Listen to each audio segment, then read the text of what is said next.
మిత్రులారా అందరికీ ధన్యవాదాలు.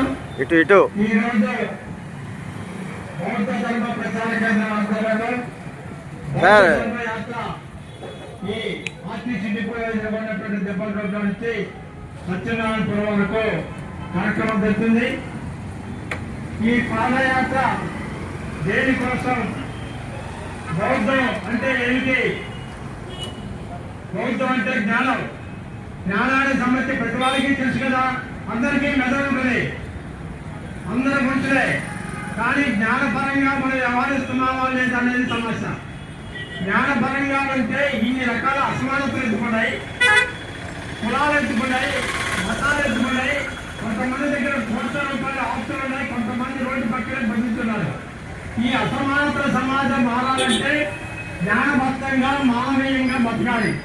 దీన్ని బోధించాడు 2600 సంవత్సరాల క్రితం గౌతమ బుద్ధుడు. ధర్మాన్ని ప్రతిపాదించాడు.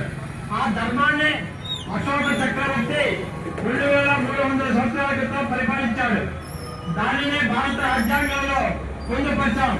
75 సంవత్సరాల నుంచి భారతదేశంలో ఏ పార్టీ అధికారంలో ఉన్నా భారత రాజ్యాంగం మీద ప్రమాణం చేస్తున్నారు, కానీ పరిపాలన దానికి సంబంధంగా జరగటం లేదు. ఎందుకంటే సంపదలందరూ బడ్జెట్లో పెట్టిన కోట్ల రూపాయల ఆస్తులందరూ అందరికీ ఇవ్వాలి, కానీ కొంతమందికే వస్తున్నాయి. ఎమ్మెల్యేలు, ఎంపీలు, ప్రధానమంత్రి, ముఖ్యమంత్రులు 100 కోట్లు 1000 కోట్లు వాళ్ళకి వస్తున్నాయి. ఓటర్లకేమో 100 రూపాయలు, 500, 1000 రూపాయలే వస్తున్నాయి. ఇట్లా ఓటర్ వేస్తేనే కదా మంత్రి అయింది, ఓటర్ ఓట్లేస్తేనే కదా ప్రధానమంత్రి అయింది, ఓటర్ ఓట్లేస్తే కదా ముఖ్యమంత్రి అయింది, ఓటర్ ఓట్లేస్తేనే కదా చీఫ్ సెక్రటరీ, కలెక్టర్ జీతాలు వస్తుంది, ఓటర్లు పన్నులు కట్టే కదా జీతాలు తీసుకుంటుంది. కానీ ఈ ఎదుగులోని పక్కన పోస్తున్నారు, వాళ్ళకేమో 100 కోట్ల రూపాయలు ఎక్కువ వస్తాయి. ఇది అధర్మం కదా. కాబట్టి ధర్మబద్ధంగా జరగాలి. మీరు రాజ్యాంగం మీద ప్రమాణం చేస్తున్నారు, ఆ ప్రమాణం ప్రకారం మీరు బాధ్యత చేయాలి. కలెక్టర్ పడేది, ఎస్పీ పడేది, పోలీసులు పడేది, ఎంఆర్ఓ పడేది, ముఖ్యమంత్రి పడేది, ప్రధానమంత్రి పడేది, వాళ్ళు వాళ్ళ పనులు చేయమని చెప్పి ధర్మంగా పరిపాలిస్తామని చెప్పి అశోక చక్రవర్తి 2300 సంవత్సరాల కింద అశోకించారు.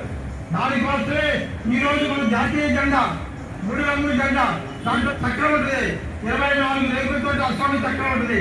ఆ అశోక చక్రంలో ఉంటే రాజ్యాంగం, దాని ప్రకారం పరిపాలిస్తున్నాడు. జెండా మనకు ఊపుతున్నారు, జెండా చూసి మన జెండా మనం అనుకుంటున్నాం. పిల్లలకి ఎవరు జాకెట్ ఇస్తారు, వాళ్ళు కోట్లు ఆస్తులు సంపాదించుకుంటారు. కాబట్టి ఈ రకమైనటువంటి పరిస్థితిగా మారాలి, ధర్మంగా జరగాలి. ఈరోజు ప్రపంచ